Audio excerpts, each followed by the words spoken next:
Assalamualaikum warahmatullahi wabarakatuh. Yang terhormat Kepala Sekolah SDN 4 Kabat, yang terhormat Bapak Ibu Guru SDN 4 Kabat, alhamdulillahirrahmanirrahim. Segala puji bagi Allah Subhanahu wa Ta'ala yang telah memberikan kepada kita semua kenikmatan yang tak terhingga, di antaranya kesadaran iman, kesehatan, serta kesempatan yang berbahagia ini. Selanjutnya, sholawat serta salam semoga senantiasa Allah Subhanahu wa Ta'ala curahkan kepada Nabi Muhammad SAW, yang mana dari beliau kita mendapatkan contoh maupun suri tauladan terbaik bagi kita dalam menjalani berbagai segi kehidupan sehari-hari. Untuk membuka acara, marilah kita buka acara dengan ucapan basmalah. Bismillahirrahmanirrahim. Untuk acara berikutnya akan kami berikan kepada Ibu Siti Maisarah untuk menjelaskan tentang diseminasi atau acara diseminasi. Dipersilakan Bu Siti Maisarah.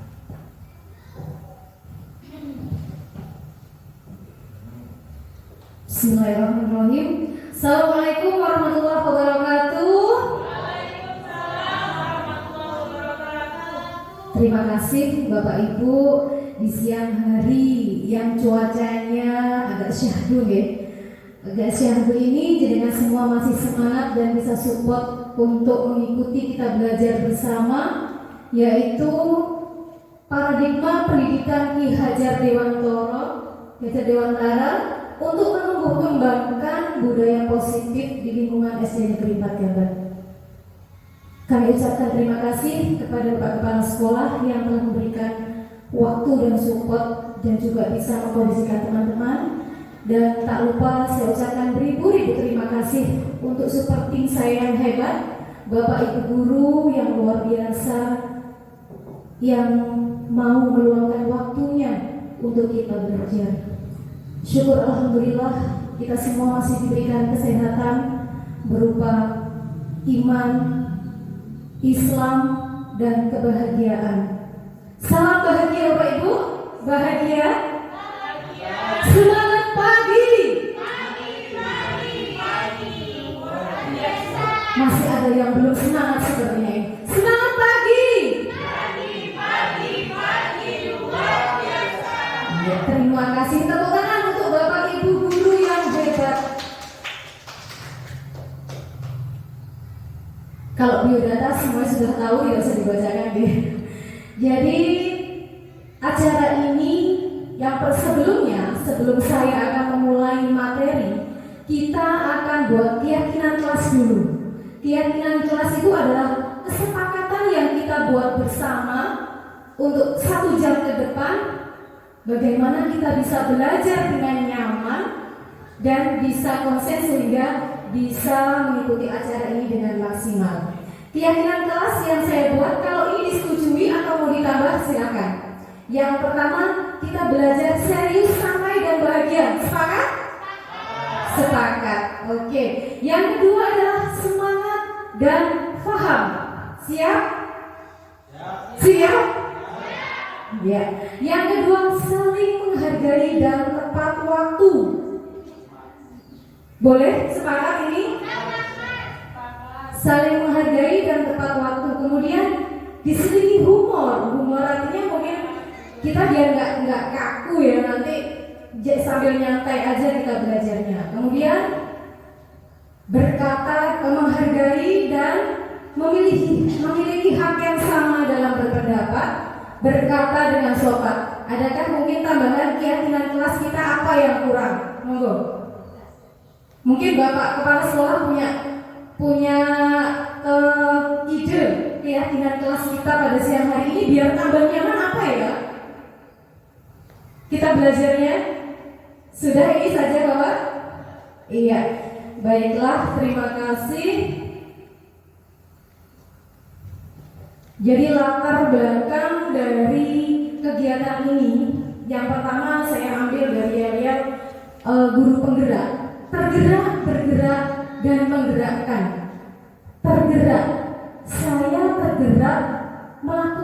sebuah perubahan yang lebih baik pada lembaga ini, pada sekolah kita tercinta ini, agar bisa menjadi lebih baik. Nah, kemudian saya bergerak, setelah tergerak, saya ingin melakukan perubahan ke arah yang lebih baik, mencapai visi misi yang lebih maksimal lagi. Kemudian saya setelah tergerak, saya harus bergerak.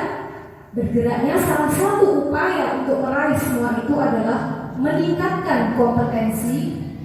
Kemudian dengan cara apa? Salah satunya saya mengikuti program guru penggerak. Ya, jadi bergerak, kemudian mengikuti program guru penggerak ini. Nah, di dalam guru penggerak saya diajarkan, dan di situ artinya mempunyai tugas, bukan tugas ya istilahnya. Kita dibekali bahwa peran sebagai guru penggerak yang pertama adalah harus mampu menjadi pemimpin pembelajaran. Yang kedua, mampu mengkolaborasikan teman-temannya. Itu salah satunya. Sehingga pada hari ini saya bergerak mengumpulkan panjenengan semua untuk bisa mengikuti kegiatan ini. Untuk yang ketiga, menggerakkan. Nah, hari ini saya berupaya menggerakkan My Super Team yang hebat dan luar biasa untuk kita belajar bersama, ya, untuk bisa belajar bersama untuk mewujudkan segala visi misi yang sudah kita bentuk dan kita itikadkan. Tepuk tangan untuk Bapak Ibu semuanya.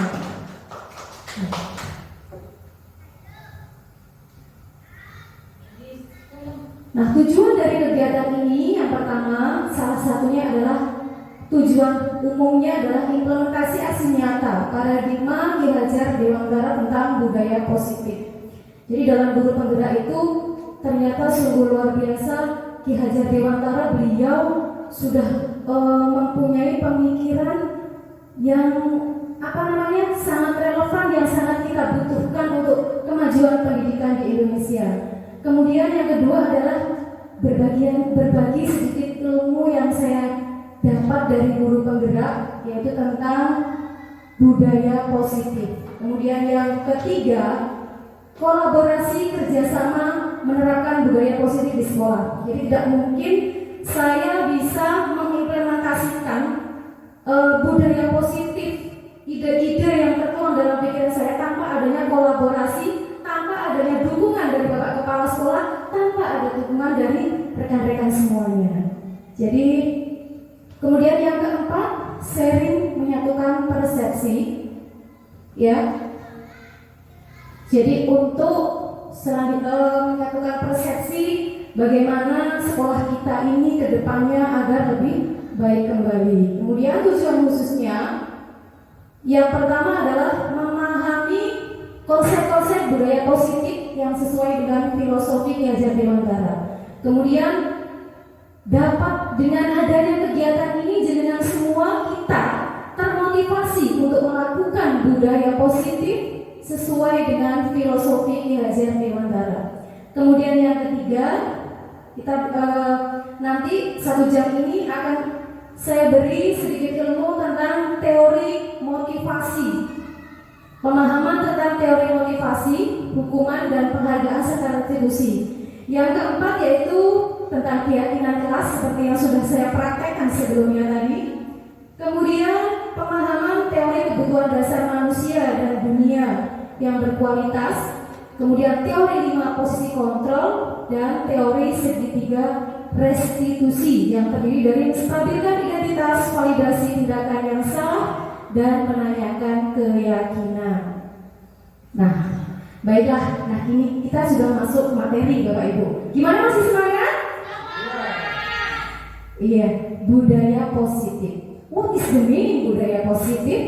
Nah, ini biar gak saya aja yang ngomong, saya ingin tahu pendapat Bapak Ibu semua, monggo.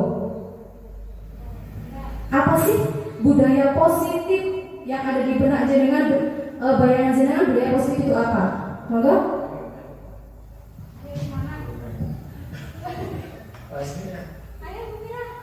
Budaya positif menurut saya yaitu kebiasaan yang baik.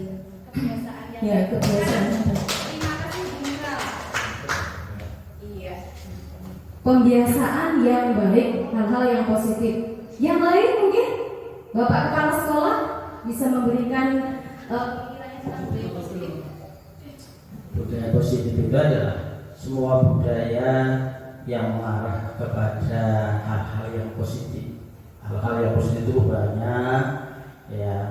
Contohnya hal-hal yang memajukan budaya sendiri, hal-hal yang memajukan dengan kebiasaan kita sendiri, itu namanya budaya positif.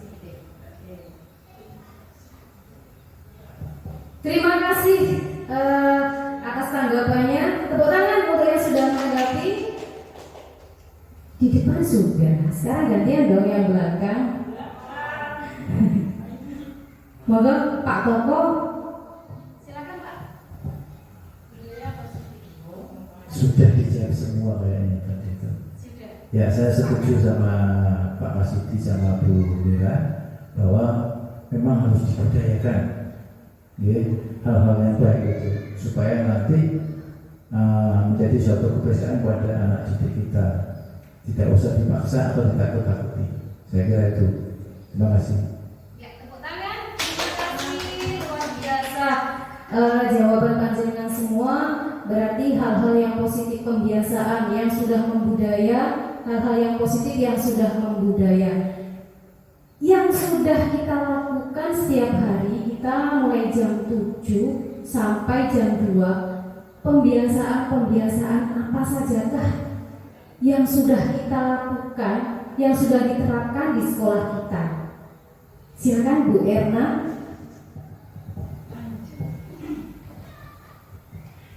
Salah satunya adalah yaitu wanti-wanti jus, terus mengambil sampah setiap pagi. Kita berburu sampah setiap pagi sebelum kita melaksanakan pembelajaran di dalam kelas. Ya, terima kasih.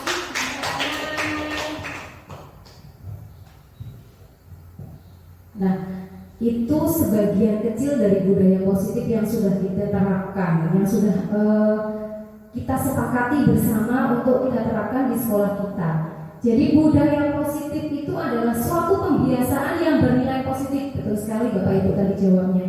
Nah, yang di dalamnya mengandung sejumlah kegiatan yang mampu menumbuhkan karakter murid. Jadi yang mampu menumbuhkan karakter murid, baik dari pembiasaan perilakunya, kemudian inteknya, kepedulian terhadap lingkungan yang sudah kita kemas sedemikian rupa, kita tata program-programnya itu, dan alhamdulillah sudah kita laksanakan. Nah, budaya positif yang tercakup dalam pemikiran Ki Hajar Dewantara adalah yaitu sama watak atau karakter yang merupakan pencerminan dari diri siswa, kodrat yang mereka miliki dari lahir, yang mereka bawa dan bisa dijadikan budaya positif di sekolah. Jadi sebetulnya anak-anak itu sebelum mereka disekolahkan, nah karena rumah itu adalah tempat sekolah yang pertama, jadi mereka sebetulnya sudah punya dasar, sudah punya karakter. Kita yang di sekolah ini tinggal melengkapi, kemudian menumbuh kembangkan karakter-karakter yang sudah ada pada diri anak didik kita. Nah, ini ada pertanyaan pemantik. Bapak Ibu tinggal jawab saja. Nomor 1, apakah hukuman dapat mendisiplinkan anak? Setuju atau tidak Bapak Ibu? Setuju. Ya. Boleh setuju, boleh tidak, itu sesuai versi pemikiran masing-masing individu. Yang kedua, pemberian hukuman dengan hal positif seperti membaca atau membersihkan halaman sekolah yang biasa kita sudah terapkan ya. Kadang-kadang disuruh juga bersih-bersih seperti itu. Apakah dapat meningkatkan disiplin anak? Setuju atau tidak setuju? Setuju. Yang ketiga, memberi penghargaan dapat meningkatkan motivasi belajar anak. Setuju? Nah, ini ternyata nanti paradigma kita setelah mengikuti kegiatan ini nanti akan berubah. Kita masuk ke eksplorasi konsep-konsep. Jadi ada 6 konsep nanti yang akan saya sampaikan. Yang pertama adalah tentang disiplin positif dan nilai-nilai kebajikan universal. Bapak Ibu minta tolong kepalkan tangannya, dikepalkan tangannya.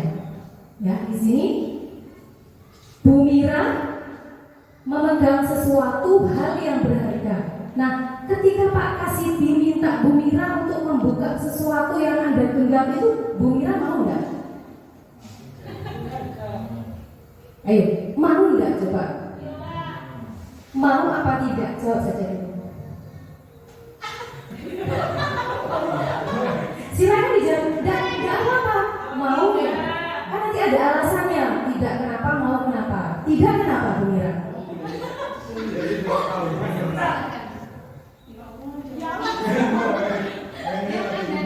Ini adalah sesuatu yang berharga.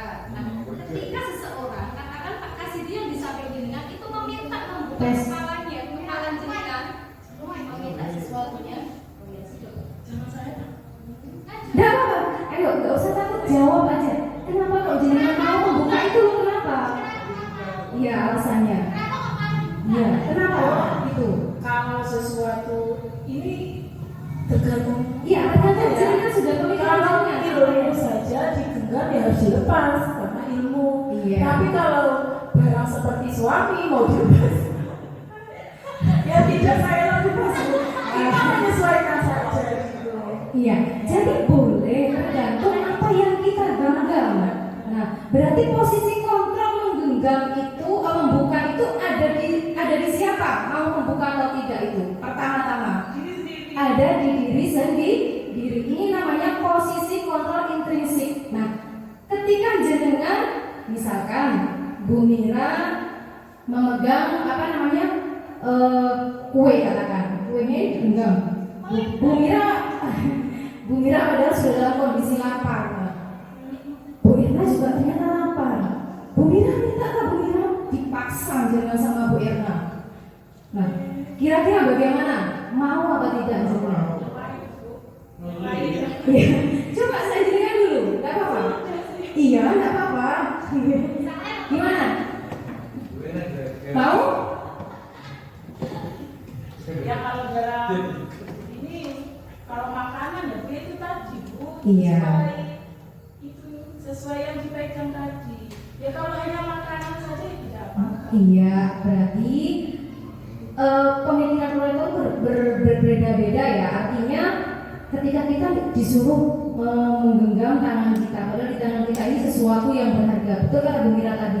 Kalau yang kita genggam ini adalah ilmu, maka genggaman kita ini kita buka tanpa dipaksa pun kita membukanya. Tapi ketika ini adalah sesuatu yang berharga, harga diri kita yang akan menimbulkan suatu kemudorotan, ya, suatu kemudorotan atau hal yang jelek, jenengan berhak mempertahankannya. Nah itu jadi ya.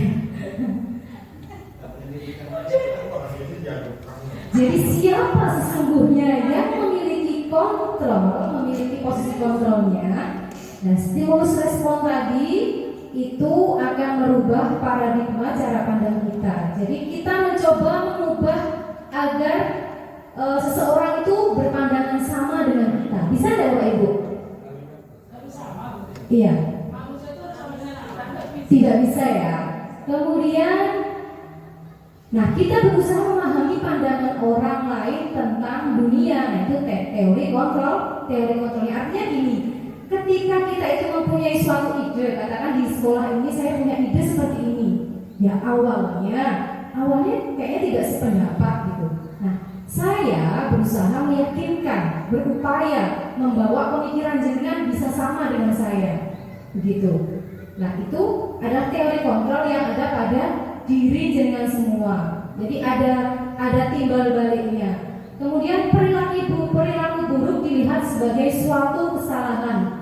Nah, karena semua perilaku itu memiliki tujuan. Jadi hal yang kita lakukan ini semuanya akan ada efeknya. Kita melakukan kebaikan, ya insya Allah akan berimbas dengan kebaikan.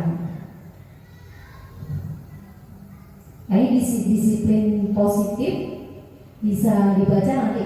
Akan saya share materinya, bisa dipelajari sendiri. Kemudian apakah makna disiplin? Nah, disiplin dari tadi sudah Bu Erna, sudah Pak Toko sudah. Menurut Bu Denis apa nih disiplin?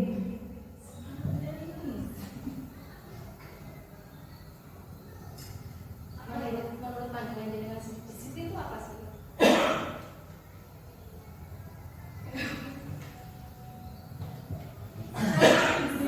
Apa sesuai apa ya? Pemikiran jenengan sudah bisa dari itu dikembangkan bisa. Apa sih disiplin itu? Disiplin itu merubah karakter menjadi lebih baik, terus apa? Ya. Yang jelas makna disiplin itu identik dengan suatu peraturan, di mana untuk bisa mendisiplinkan itu biasanya kita selalu dikaitkan dengan peraturan. Namun dalam budaya kita ini makna kata disiplin telah berubah menjadi sesuatu yang dilakukan oleh seorang pada orang lain untuk mendapatkan suatu kepatuhan. Jadi untuk mendapatkan suatu kepatuhan itu biasanya ditegakkan suatu aturan-aturan yang mengikat, yang terkadang juga menyiksa diri kita sendiri, seperti itu. Kemudian nilai-nilai kebajikan universal. Nah, ini nilai kebajikan adalah sifat-sifat manusia yang merupakan tujuan mulia yang ingin dicapai setiap individu. Jadi nilai tersebut bersifat umum, universal dan lintas bangsa, suku bangsa, agama maupun latar belakang. Nilai-nilai kebajikan itu terdiri dari mandiri, kemudian apalagi Bapak Ibu, bernalar kritis yang sesuai dengan profil pelajar manusia. Ada berapa Bapak Ibu? Ada berapa Bapak Ibu? Ada 6. Ada 6. Yang pertama beriman dan bertakwa. Kemudian yang kedua beriman dan bertakwa dan berakhlak mulia jadi satu. Kemudian adalah mandiri, berkebinekaan global, bernalar kritis, gotong royong dan kreatif. Ini yang kita usung bersama untuk anak-anak kita menuju pembentukan karakter pelajar Pancasila. Nah, selanjutnya adalah kita belajar tentang teori motivasi, hukuman, dan penghargaan serta restitusi. Teori motivasi perilaku manusia, ya ini yang pertama untuk menghindari ketidaknyamanan hukuman. Apa yang akan terjadi apabila saya tidak melakukannya? Apa yang terjadi? Jika ada suatu peraturan kemudian jenengan tidak melakukannya, otomatis bagaimana? Akan terkena sanksi. Berarti itu kita melakukannya, mematuhi peraturan itu karena dorongan rasa takut atau memang kita merasa hal itu kita butuhkan. Gimana Pak Toko kalau jenengan? Ya, dua-duanya mempengaruhi. Kadang-kadang kita takut. Iya. Ya, jadi ada dari faktor eksternal, ada faktor dari luar. Mungkin takut dengan Bapak Kepala Sekolah sehingga saya harus datang lebih pagi. Iya, iya Pak ya. Itu posisi kontrolnya dari Bapak Kepala Sekolah, itu faktor eksternalnya. Tapi sebetulnya yang diinginkan dalam budaya positif itu kita melakukan sesuatu memang tumbuh dari dalam diri kita untuk mendisiplinkan diri itu. Jadi baik ada Bapak Kepala Sekolah maupun tidak, itu memang kita sudah niat karena itu sudah komitmen dan keyakinan yang sudah kita sepakati bersama. Kemudian yang kedua untuk mendapatkan imbalan dari orang lain. Ini faktor eksternal juga. Wah, saya harus rajin nih. Mau melatih anak-anak lah, mau lesi biar nanti dikasih reward sama Bapak Kepala Sekolah. Ini faktornya dari apa ini berarti? Faktor eksternal yang berimbas tidak baik manakala kita tidak mendapatkan reward seperti itu. Jadi dalam melakukan sesuatu berarti kita itu harus betul-betul tumbuh ikhlas dalam melakukannya. Jadi sebetulnya reward yang kita berikan kepada anak-anak itu efeknya juga tidak baik. Apa? Karena ketika bisa membuat iri yang lain juga, ya kan? bisa membuat iri yang lain. Kemudian ada rasa ketika tidak mendapatkan sesuatu, anak-anak aku nggak dikasih males gitu. Jadi bagaimana tugas kita sebagai seorang pendidik mampu menumbuhkan anak-anak ini untuk berperilaku budaya positif. Kemudian yang ketiga ini adalah dari faktor internal, untuk menghargai diri sendiri. Saya akan menjadi orang yang seperti apa, ya, apabila saya melakukannya. Maksudnya begini, kalau saya rajin, kalau saya itu disiplin, nah otomatis adalah efeknya kepada diri kita sendiri, ya kan? Kalau saya rajin nabung, ya otomatis kita akan banyak uangnya, ya, seperti itu. Jadi yang diharapkan dari paradigma pemikiran Ki Hajar Dewantara itu bagaimana menumbuhkan budaya positif dalam diri kita semua, serta utamanya adalah fokus kepada anak didik kita agar mereka mau melakukan budaya positif itu tanpa ada suatu paksaan. Namun kenyataannya yang jadi tantangan adalah tidak bisa seperti itu. Semua butuh proses. Okay? Masih semangat Bapak Ibu? Iya, terima kasih. Nah ini kaitan dengan merdeka belajar. Nah, Ki Hajar Dewantara sebelum padahal beliau sudah tidak ada. Setelah digali pemikiran-pemikiran yang dituangkan pada pendidikan sekarang ini adalah pemikiran beliau, yaitu merdeka. Merdeka menurut Ki Hajar Dewantara adalah tidak hanya terlepas dari perintah, akan tetapi juga cakap buat memerintahkan diri sendiri. Nah itu mohon dipahami. Jadi tidak hanya terlepas dari perintah, akan tetapi juga cakap buat memerintahkan diri sendiri. Ini yang harus kita pelajari, yang harus kita tanamkan. Jadi cakap buat memerintah diri sendiri. Jadi kita yang sudah diberikan tanggung jawab, amanah untuk mendidik anak-anak kita, berarti harus memang punya dari dalam diri kita bagaimana mendidik anak-anak dengan baik. Nah begitu juga dengan anak-anak, kita harus menumbuhkan bagaimana anak-anak itu bisa disiplin, bisa tumbuh dalam dirinya sendiri. Saya harus rajin belajar agar saya menjadi pintar. Nah, itu tantangan kita, menumbuhkan budaya positif dari intrinsik. Jadi dari eksternalnya sementara ini dikurangi dulu. Kemudian dihukum oleh penghargaan.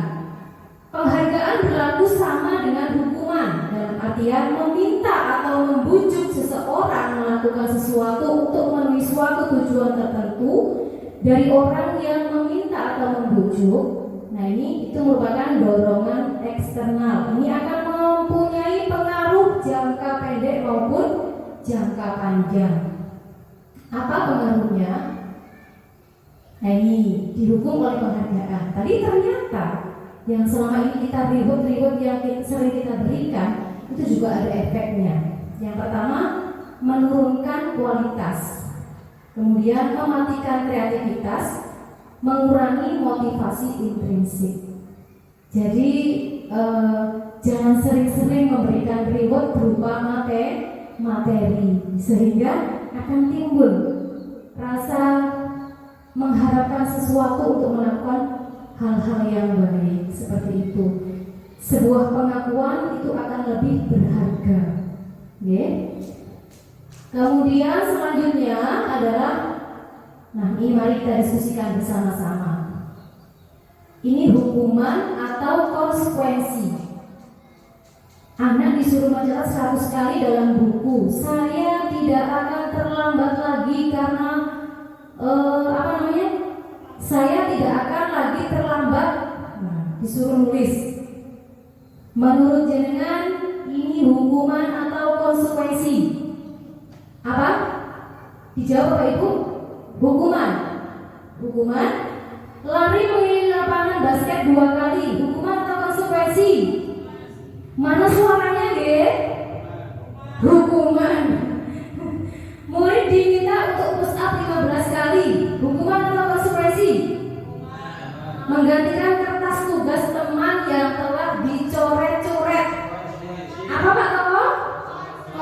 konsekuensi, mulai paham Bapak Ibu. Kemudian membersihkan tumpahan air di meja karena tersenggol pada saat belajar, masuk apa? Konsekuensi. Murid disuruh mengenakan sepatu seharian di sekolah karena tidak mengenakan sepatu hitam, adalah hukuman. Nah, hal-hal ini antara hukuman atau konsekuensi, mari sekarang ini kita hindari hukuman, tapi kita harus mengarah pada konsekuensi. Nah, ini tadi jawabannya betul semua ya. Tepuk tangan Bapak Ibu. Sudah pinter-pinter ternyata. Saya di sini sebetulnya berdiri di sini gak ngapunten Bapak kasih ini mungkin ilmunya sudah makan asam dari Papua sampai Banyuwangi. Saya tahu pemikiran-pemikiran beliau sudah lebih. Artinya itu dari saya sudah lebih sekali. Saya rasa itu pemikirannya itu lebih hebat. Cuma kadang-kadang tidak tertuang saja, mungkin seperti itu. Oke. Jadi antara hukuman dan konsekuensi, sesuatu yang menyakitkan harus terjadi, itu adalah ciri-ciri dari hukuman. Kemudian membuat anak sakit, anak membenci kedisiplinan, paksaan mendorong anak menyakiti diri sendiri, dan konsep diri yang buruk. Nah, itu adalah hukuman yang harus sekarang kita hindari.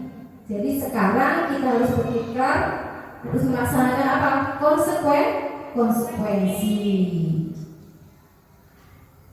Selanjutnya adalah restitusi. Apa itu restitusi? Restitusi adalah proses menciptakan kondisi bagi murid untuk memperbaiki kesalahan. Nah, sekarang istilahnya kalau dulu ada bimbingan konseling, nah sekarang ada istilah kerennya lagi dalam ilmu penggerak di modul 1.4 itu diajarkan merestitusi. Jadi ada bimbingan konselingnya diganti restitusi, begitu. Nah, restitusi ini memperbaiki kesalahan sehingga mereka bisa kembali pada kelompok mereka dengan karakter yang lebih kuat.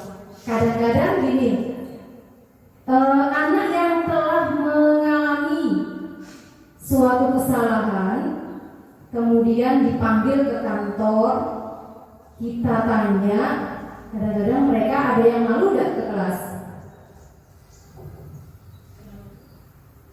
Pernah gak Bapak Ibu menangani suatu kasus anak misalnya bertengkar, kadang-kadang kelas 1 dibawa ke kantor, kemudian sama Pak Toko dibimbing gitu ya, maksudnya kenapa dan lain sebagainya. Nah, ternyata dia masih nangis aja. Berarti ini ciri-cirinya bagaimana? Apa itu? Maksudnya anak tadi. Berarti dia ini ada rasa takut, ada rasa malu. Berarti mentalnya kan agak down ya Pak ya. Iya. Tapi niatnya Bapak Ibu sebenarnya tidak seperti itu. Mungkin dari kata-kata kita waktu merestitusi anak lewat bimbingan itu tadi, ada yang membuat down mental anak tersebut. Nah, ini ciri-ciri restitusi. Nah, ini antara hukuman, konsekuensi, dan restitusi. Kalau hukuman itu sesuatu yang menyakitkan, kalau konsekuensi adalah sesuatu yang harus terjadi, sedangkan restitusi itu merupakan suatu pilihan. Kemudian ciri-ciri hukuman membuat anak tidak nyaman. Kalau konsekuensi itu tidak nyaman untuk murid, namun hanya untuk jangka waktu yang pendek saja. Kemudian kalau restitusi ini menguatkan untuk murid agar anak itu bisa kembali ke karakternya dalam jangka waktu yang panjang. Bapak Ibu jelas tampilan yang saya sampaikan? Lumayan jelas? Tidak kelihatan tuh Mira? Hah? Tidak jelas. Nah, ini ciri-ciri restitusi. Bukan untuk menebus kesalahan, namun untuk belajar dari kesalahan. Yang kedua, memperbaiki hubungan, tawaran bukan paksaan. Kemudian menuntun untuk melihat ke dalam diri, mencari kebutuhan dasar yang berdasarkan tindakan, dan mencari cara yang paling baik, fokus pada karakter, kemudian fokus pada solusi, dan mengembalikan siswa yang berbuat salah pada kelompoknya. Itu ciri-ciri restitusi. Nah, awal restitusi itu kita harus membuat keyakinan kelas dulu. Mengapa harus membuat suatu keyakinan kelas? Karena kenapa Bapak Ibu? Mengapa kita memiliki peraturan harus menggunakan helm contohnya bila mengendarai kendaraan roda 2? Kenapa ini? Kenapa kok jenengan itu mau kok pakai helm? Alasan jenengan kenapa? Takut ditilang. Oke, jawabannya sebentar. Kemudian yang kedua, mengapa kita harus menggunakan masker, mencuci tangan? Kenapa Pak Tiar? Kenapa Tiar? Kenapa harus pakai masker, harus cuci tangan? Kenapa? Untuk menjaga kesehatan. Nah, kalau yang jawabannya Pak Tiar tadi menjaga kesehatan akan kembali pada diri sendiri. Ini dari motivasi intrinsik budaya positif. Kalau jawabannya Pak Imi tadi, ini masuk apa berarti? Dia melaksanakannya karena takut ditilang. Nah, jika tidak ada polisi kemungkinan dia tidak pakai. Padahal tujuan pakai helm itu adalah untuk keselamatan di diri gitu.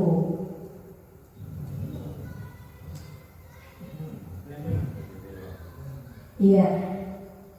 Perhatikan ini, peraturan selalu kembalikan buku ke tempatnya, dilarang mengganggu orang lain. Ini peraturan. Sekarang kalau dibuat keyakinan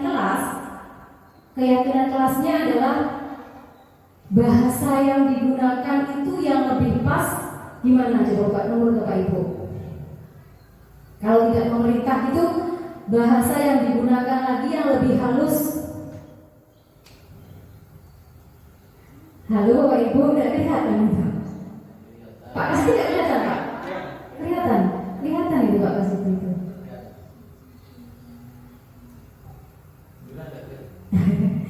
Iya, yang peraturan tadi kan selalu kembalikan buku ke tempatnya. Nah, keyakinan kelasnya adalah tanggung jawab untuk menjaga kerapian buku.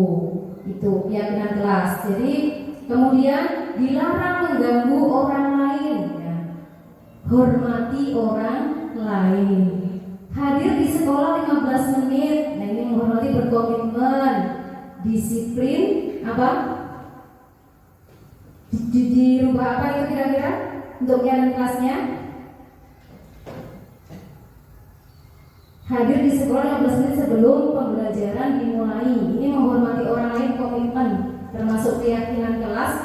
Untuk merubah itu, untuk menjadikan suatu keyakinan kelas bagaimana? Dirubah bagaimana kalimatnya itu? Bu Erna bisa? Ngantuk Bu Erna? Ngelak. Oke, Pak ini bisa diambilkan minum, mungkin Bapak Ibu guru kayaknya sudah lelah nih, karena jam-jamnya jam-jam rawan. Kemudian dilarang menggunakan narkoba, ya, berarti ini harus jaga kesehatan ya, intinya itu. Oke, dilewati sudah. Saya rasa sudah paham ini sebetulnya. Jadi kebutuhan dasar manusia itu ada 4, ada 5, ya, ada 5 posisi kontrolnya. Yaitu kasih sayang dan rasa diterima. Jadi kita di sini bisa solid dan kompak ini karena adanya rasa diterima. Kalau nggak diterima di sini mungkin Bapak Ibu sudah nggak kerasa gitu ya. Kemudian penguasaan, kebebasan dan kesenangan dan bertahan hidup. Kebutuhan dasar kita itu 5 itu yang harus terpenuhi untuk bisa menjadi bahagia. Posisi kontrol, nah ini posisi kontrol ini ada penghukum, ada pembuat orang merasa bersalah, teman, memantau, kemudian memanajer, pemantau atau manajer. Ini 5 posisi kontrol yang kita terapkan. Mari kita refleksi diri kita ada berada di posisi mana sebagai seorang guru maupun pemimpin pembelajaran dan pemimpin sekolah. Penghukum. Misalkan ada yang berbuat salah, menghardik, menunjuk-nunjuk, menyindir, nah itu berarti dia adalah tipe menghukum. Ini identitas gagal sudah. Biasanya menyakitkan hati orang atau murid kita, itu membekas. Ya meskipun lama-lama juga hilang sih. Kemudian membuat orang merasa bersalah. Nah ini berceramah dan mengatakan seharusnya, artinya membuat anak itu, wah saya kok melakukan seperti ini ya.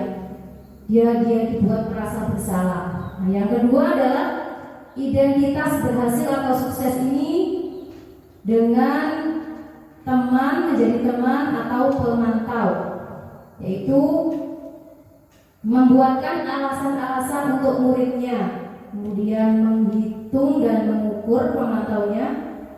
Contoh lagi, kali menemani biasanya seperti ini, ayolah lakukan demi ibu. Masa kamu tidak mau melakukannya? Ingat ingat ibu pernah membantumu, seperti itu misalnya.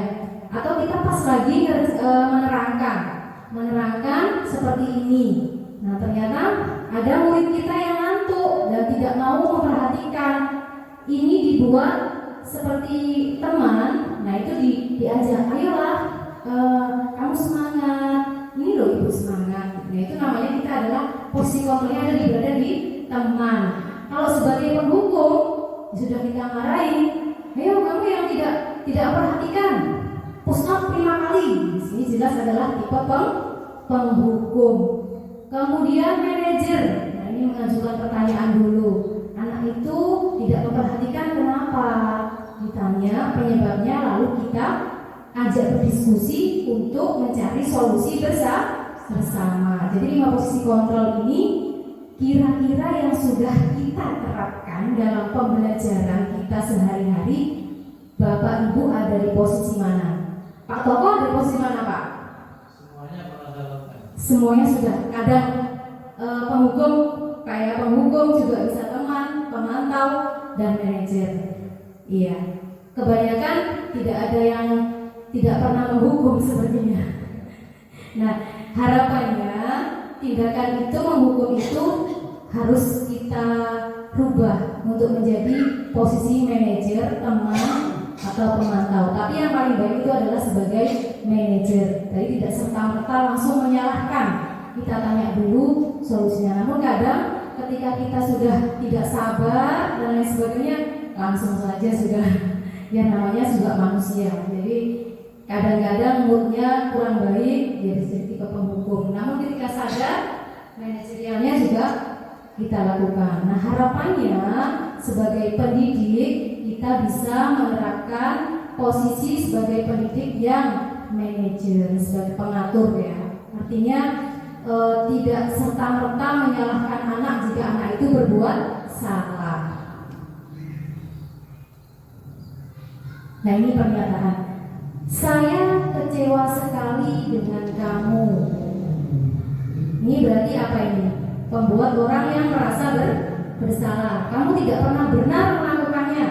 Sudah kamu ini kalah terus lomba, misalnya seperti itu. Terus apa lagi ya ibu?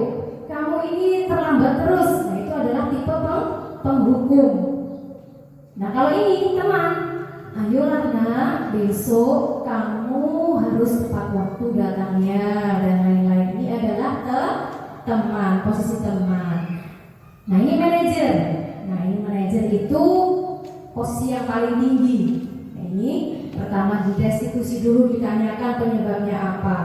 Nah, itu mudah-mudahan nanti kita setelah modul ini saya sampaikan, kita bersama-sama komitmen untuk tidak melakukan tipe penghukum. Kita hindari ya Bapak Ibu. Siap? Siap. Yang keenam adalah segitiga restitusi. Jadi segitiga restitusi. Ya siap. Nah ini yang pertama dalam segitiga restitusi itu adalah menstabilkan identitas. Jadi tahapan-tahapan dari segitiga restitusi itu adalah yang pertama menstabilkan identitas. Contoh guru berkata, berbuat salah itu hal yang manusiawi, namun tidak ada manusia yang sempurna. Bapak juga pernah salah, tapi kita pasti bisa menyelesaikan permasalahannya. Yang terjadi ketika kita melihat suatu kesalahan, apalagi kalau sudah bad mood, langsung sudah lupa seperti ini, ya. Jadi kata-katanya sudah ngawur karena di luar kontrol. Nah itu yang harus kita hindari sebagai seorang pendidik. Setelah menstabilkan identitas, selanjutnya adalah validasi kebutuhan. Jadi menyelesaikan masalahnya tadi ada 5 tahapan. Segitiga restitusi yang pertama, apa tadi Bapak Ibu? Menstabilkan identitas. Apa? Menstabilkan identitas, ya. Perkataannya dibuat sehalus mungkin untuk bisa anak itu mau ngomong apa sih penyebabnya gitu. Kemudian validasi kebutuhan, membantu murid mengenal basic kebutuhan dasar yang ingin dipenuhinya ketika melakukan kesalahan. Nah itu pada dasarnya setiap tindakan manusia tujuannya adalah memenuhi kebutuhannya itu. Jadi guru bisa berkata jika ada murid salah ini untuk divalidasi kebutuhan, kamu bisa saja melakukan hal yang lebih baik tapi kamu tidak melakukannya. Seperti itu kata-katanya. Kemudian apa yang penting bagi kamu? Kamu pasti punya dasar mengapa melakukannya. Nah, ini sering dilakukan. Ini kayaknya Pak Toko sering ya, Pak Toko yang sering praktek ya. Ternyata itu prakteknya kita sudah. Ini kita belajar teori-teori konsepnya. Kemudian nanti kita benahi lagi, kita bersama-sama sempurnakan, saling mengingatkan, ya Bapak Ibu. Utamanya Bapak sekolah, kami juga mohon bimbingannya, ya Bapak. Selanjutnya, maukah kamu belajar cara lain, misalkan untuk mendapatkan yang kamu butuhkan tanpa harus memukul. Nah ini biasanya kasusnya kelas berapa ini? Kelas berapa yang sering pukul-pukulan ini? Kelas 6. Kelas 1 ada berapa? Banyak. Boleh bagaimana cara menanganinya Ibu Berna? Monggo. Amin.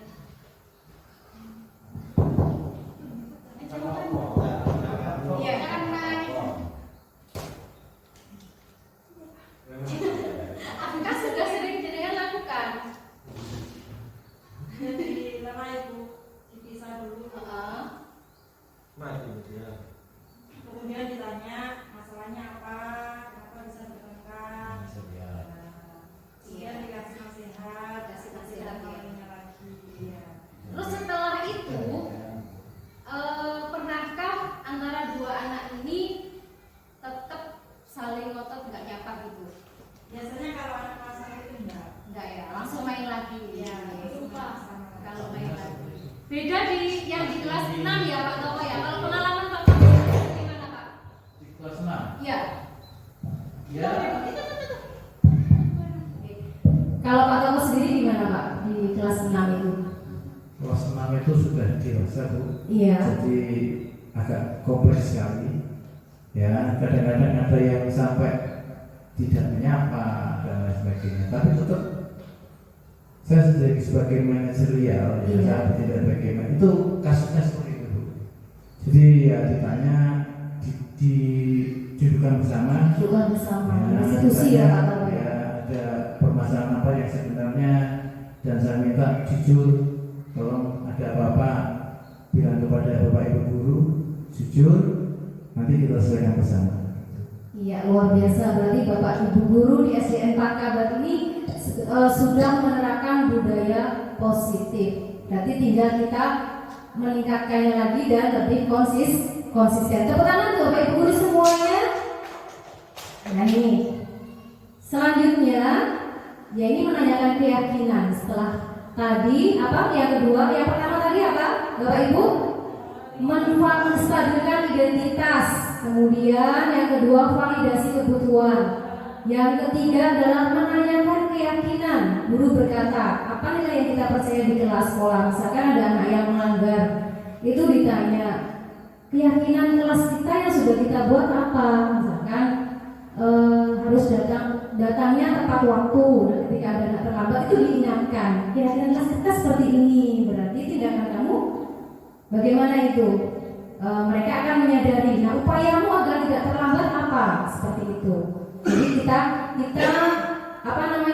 mengajak anak tersebut berdiskusi agar tidak melakukan hal yang salah lagi, tapi mereka benar-benar sadar kalau yang mereka perbuat salah dan ada niat untuk memperbaikinya. Nah, ini intervensinya, kemudian refleksi. Nah, setelah saya sampaikan dari paparan materi saya tadi selama kurang lebih hampir 1 jam ya ini, mari kita diskusikan bersama. Hal baru apa yang mengubah paradigma Bapak Ibu guru semua dari materi yang sudah saya sampaikan tadi? Silakan Pak Kasidi mungkin bisa menjawab. Pak, maksudnya setelah saya berikan seperti ini ya, ada tadi hukuman, manajerial. Nah, dari paparan saya tadi itu kita harus apa berarti posisi kontrolnya, Pak? Ya, hal baru yang saya dapatkan terkait dengan aksi nyata diskriminasi ini adalah bahwa kita menjadi guru sebaiknya bertipe manajer, bukan penghukum yang dengan tipe menghukum itu justru menciderai anak. Paradigma lama harus kita ganti dengan paradigma baru yang membuat anak senang belajar di sekolah, betah di sekolah. Gitu. Ya.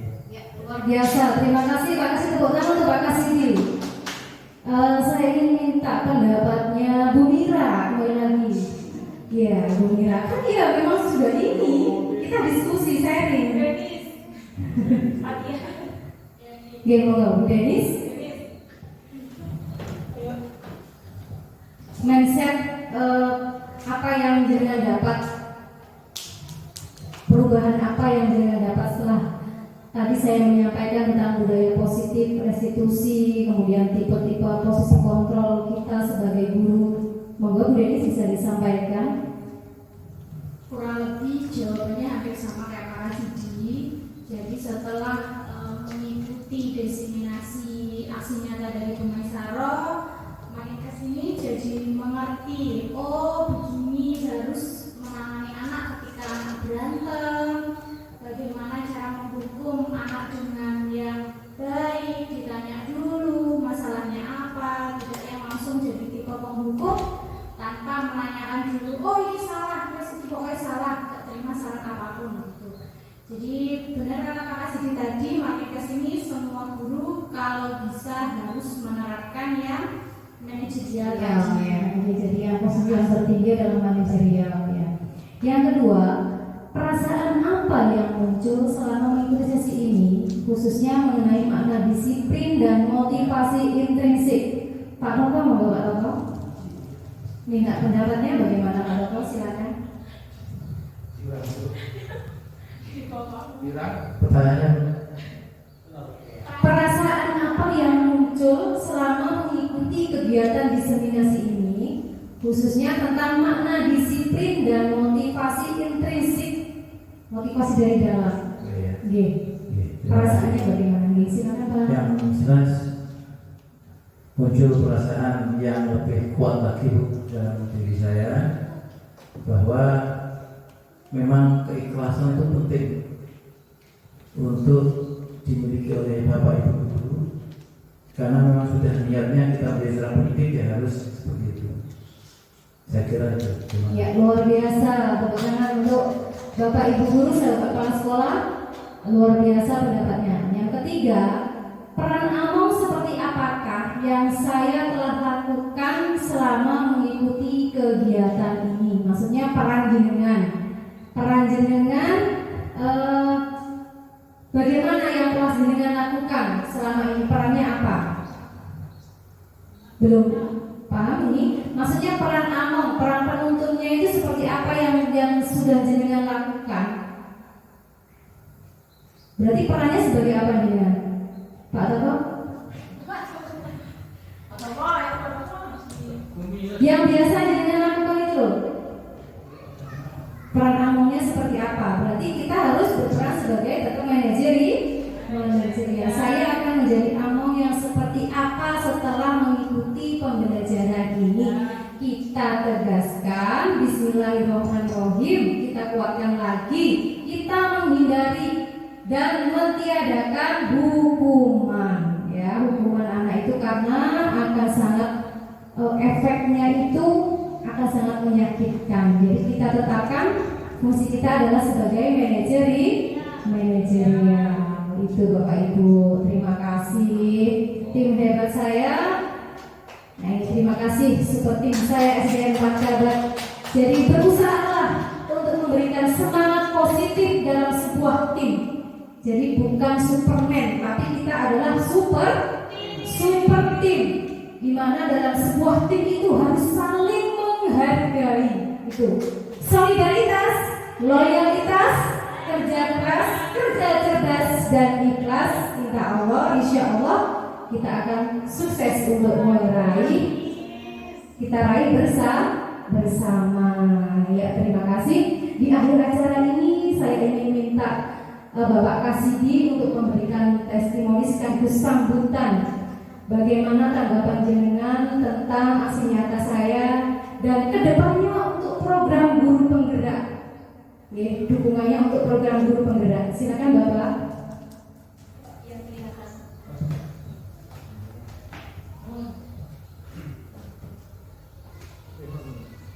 Terima kasih saya sampaikan kepada Bu Siti Maisal yang telah melakukan aksi nyata diseminasi terkait dengan guru penggerak ini. Dengan adanya diseminasi ini, maka akan sangat membantu kita para guru untuk mindset pikiran kita agar paradigma yang lama yang banyak salah itu di penghukum, contohnya dari anak membuat luka di hati anak, maka dengan paradigma baru yang oleh guru penggerak kita ini didiseminasikan tadi, maka kita harus berubah demi kemajuan anak bangsa.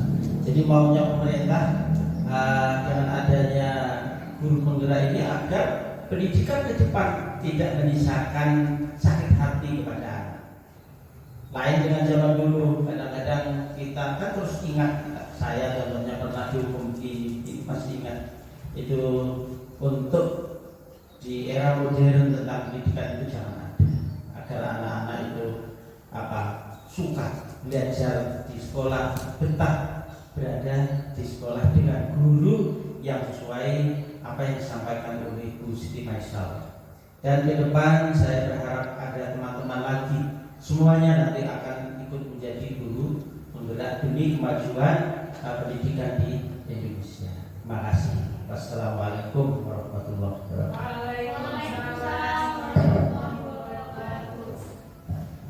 Selanjutnya saya minta satu orang dulu untuk testimoninya.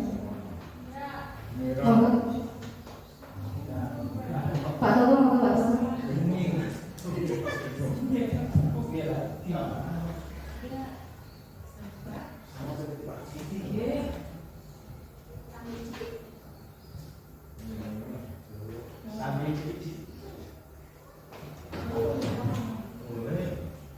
Assalamualaikum warahmatullahi wabarakatuh. Waalaikumsalam warahmatullahi wabarakatuh. Di sini saya mewakili Bapak Ibu guru ingin menyampaikan bahwa kegiatan guru penggerak memang sangat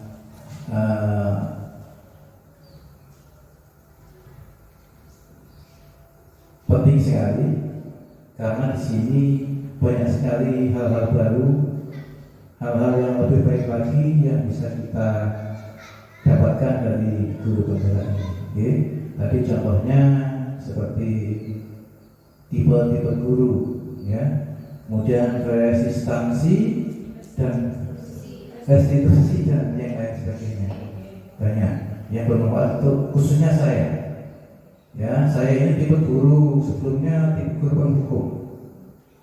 Karena sekarang sudah mendapatkan pengetahuan tentang guru yang baik, jadi insya Allah saya akan berusaha semaksimal mungkin untuk bisa merubah diri saya menjadi guru yang bertipe manajerial.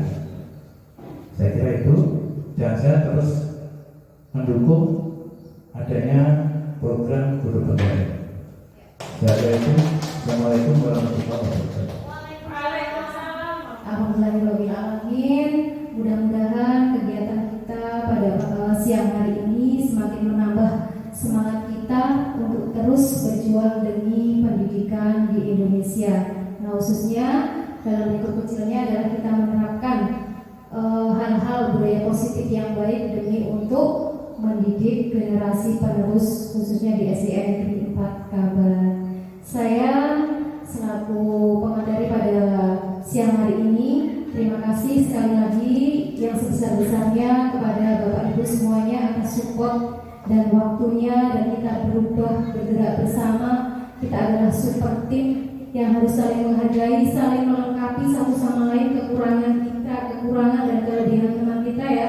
Jadi kita belajar bersama. Saya berdiri di sini bukan karena saya itu lebih pintar atau apa, tapi saya hanya diberikan amanat untuk memberikan sedikit ilmu, dan mungkin tidak menutup kemungkinan Bapak Ibu guru meskipun belum ikut guru penggerak, wawasannya pun pengalamannya sudah melebihi dari guru penggerak. Ke depan saya berharap Bapak Ibu guru semua semangat untuk meningkatkan kompetensi diri menjadi guru penggerak, artinya penggerak perubahan. Terima kasih.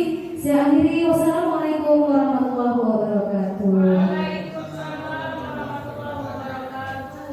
Jam 2.30 menit.